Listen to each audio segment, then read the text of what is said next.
Hey ladies and gentlemen, welcome back. Trying a little bit something different today. Hopefully this microphone will do real good.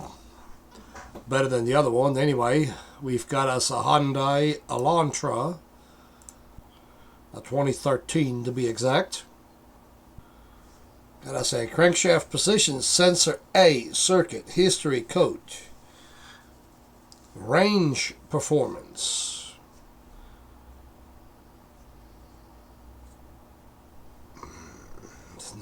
Quite done scanning yet. Anyway, give that a second to finish scanning. Looks like that the only two codes is going to be in there anyway.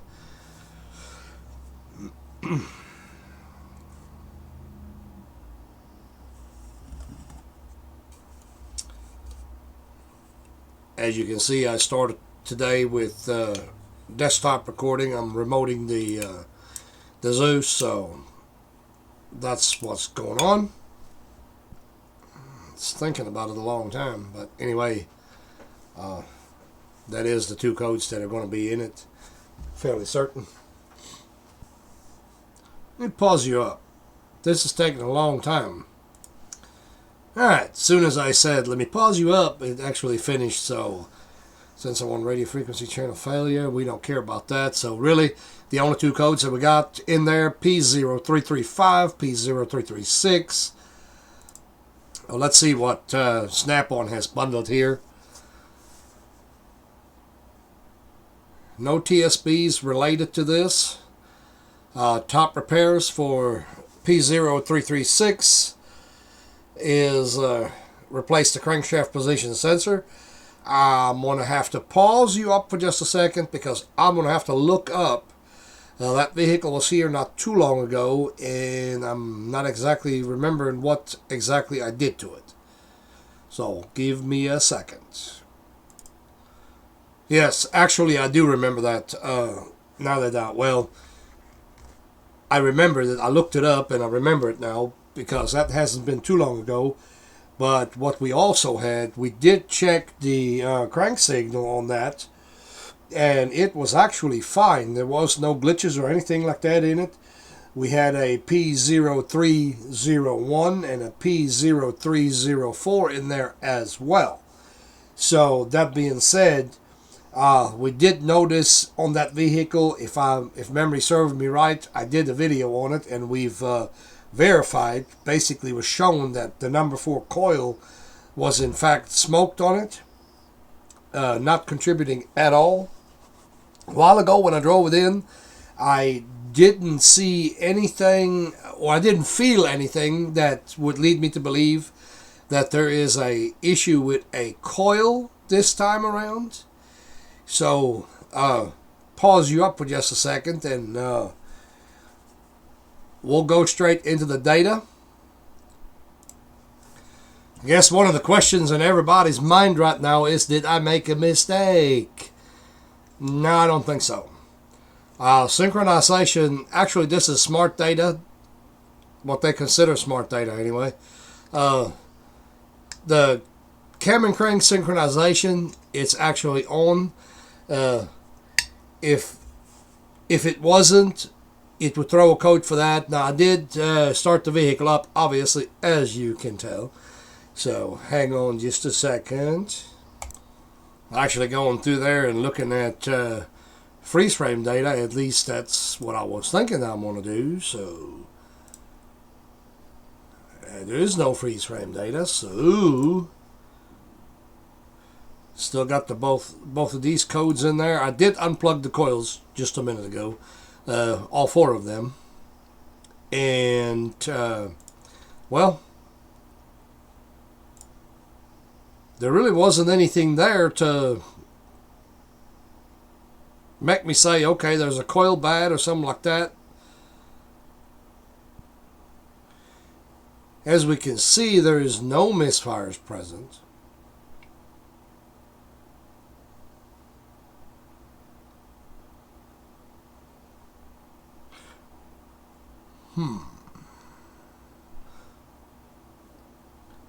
Love the wording.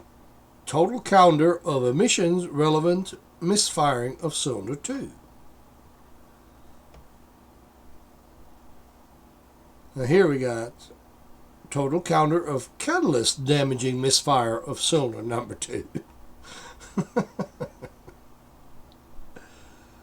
Oh, me. And by the way, just to bring that to the same, right there, straight across. Nada. I'm not buying the whole bad part every now and then. That thing might get hot. I don't know. Maybe I'm going to try knocking on it. I guess we're going to continue that on the in the shop using the regular camera. Yeah, this is the kind of crap that kicks my butt. I literally got up out of the chair, was about to walk in the shop. You know, I was in the office, like I said, and it died. And lo and behold, our crankshaft sensor code is right back. So it actually killed the car. So at this point in time, still not convinced that I'm going to throw a part at it. I want to make sure that the car stays running. This happened once, so hopefully that will happen again. I literally just missed it.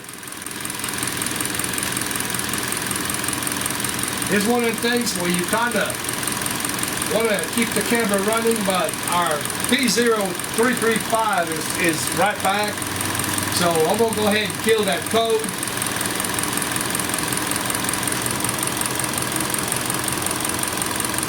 So, of course, no codes right now.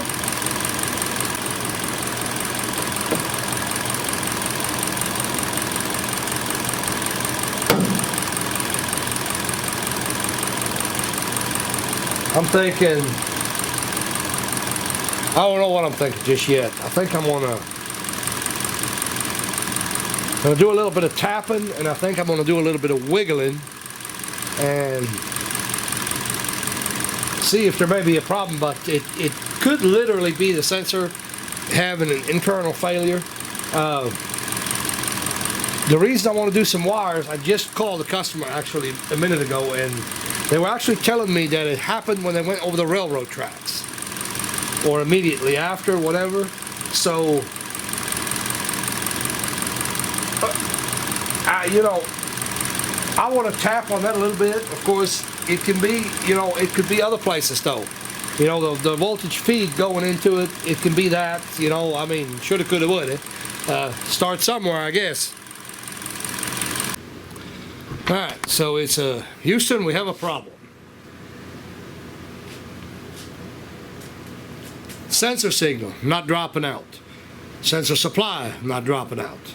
It kicked out one time, been sitting here idling. I went ahead and driven it. Nothing. One glitch is all it ever did.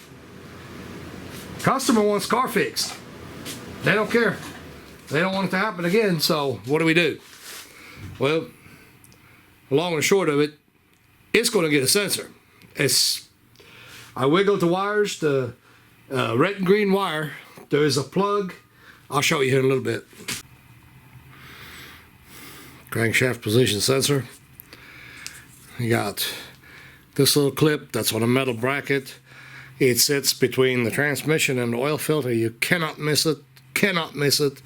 Like I said, it sits in there like this, like so. You got this one here. You push this little tabby here.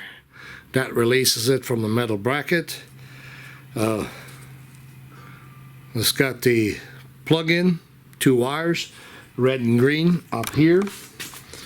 See if I get you a shot of this. Sorry, I got a light. It's this plug right here. There's those two little fellows right there.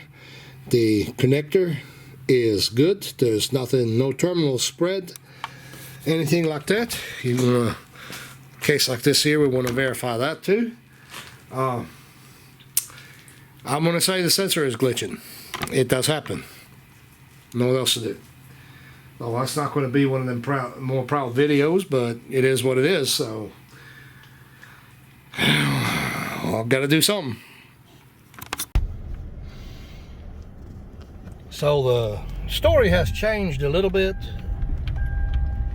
I'm inside the vehicle now, and from what I'm being told is that the car dies. You stop at the stop sign. So I'm trying to get it hot. Well, not trying to. I am getting it warmed up and make frequent stops as I can. There's not too much traffic here. I'm trying to hit a few bumps here and there, you know, to make sure that the wires and all that good stuff might get bumped and all that. I definitely want to do a little bit longer test drive, which I'm normally guilty of not doing. Here we're stopping again.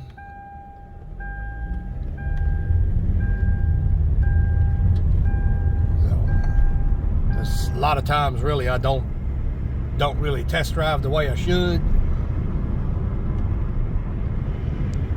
But anyway,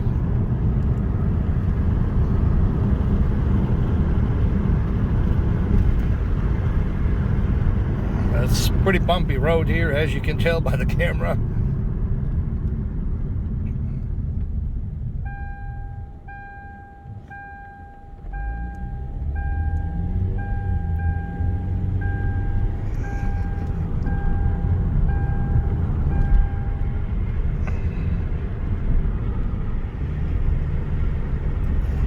Camera got a little bit of an issue focusing between the dash and the outside, which I guess the outside really don't matter, since I just wanted you to see that I do make frequent stops, and that's what the complaint right now is, that when I'm stopping at the stop sign, the car dies.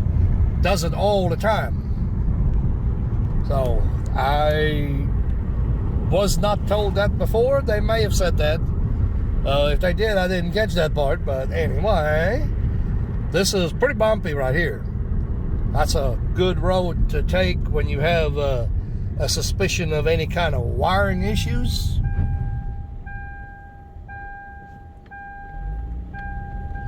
Lots of potholes, lots of gravel, and I probably should be wearing a seatbelt.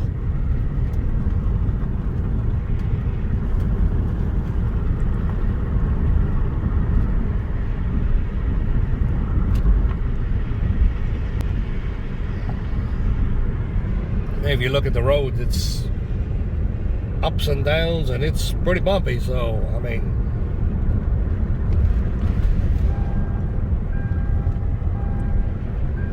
we're not going to take the vehicle on no gravel road or anything like that. That's not my place to do that. You know, I'm not going to mistreat another person's vehicle like that. Okay, so in conclusion, I did about 14 miles, 15 miles, something like that in the car. I tried to get it to act up, wouldn't act up, of course, since I was replaced. So I hope we can call that a fix. Customer's going to pick up the vehicle, and we'll go from there. We don't know what else to do in a case like this here.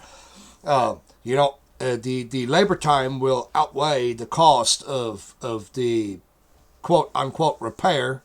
So we've got to do something. I can't keep looking and put more labor time in it, you know, just to prove what's actually going on. Realizing that there could be a computer problem. You know, anything is possible, but you know, in the tools, and when you subscribe to the service information, it does give you common repairs for the codes and all that good stuff. So I mean, sometimes you just got to do what you got to do. I know there's a lot of people out there that you know, that say, "Oh, I wouldn't let car go like that if I didn't know." Well, that's fine. We've got to do something. So I cannot keep that car in here for 8 hours and then charge the customer, or on the other hand, I can't keep it in here for 8 hours and then charge the customer a small diagnostic fee, and have tied up the shop for that long. So it is what it is. Like, subscribe, do what it is you do. Give me some feedback. What would you have done? We'll see you on the next one.